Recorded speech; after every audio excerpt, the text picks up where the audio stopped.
Patients with a reduced ejection fraction after myocardial infarction have high rates of sudden death. Implantable cardioverter defibrillators have been shown to reduce mortality in these patients when implanted months to years after myocardial infarction.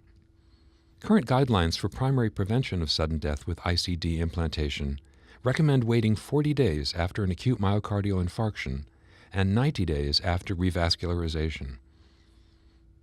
The VEST study was a randomized controlled trial to assess the efficacy of a wearable cardioverter-defibrillator vest during the period before an ICD is indicated in patients with reduced ejection fraction after myocardial infarction.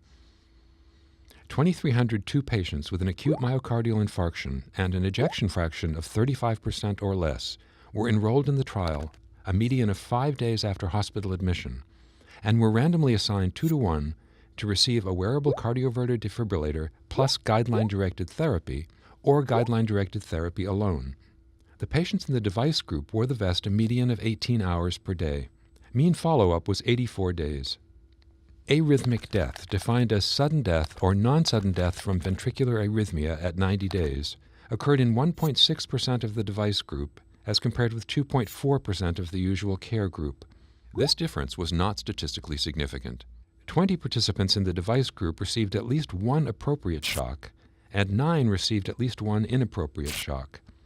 4 adverse events were potentially related to the wearable cardioverter defibrillator, including 3 hospitalizations and 1 death. In this controlled trial, the wearable cardioverter defibrillator did not significantly reduce arrhythmic death during the first 90 days in patients with acute myocardial infarction and an ejection fraction of 35% or less. Full trial results are available at NEJM.org.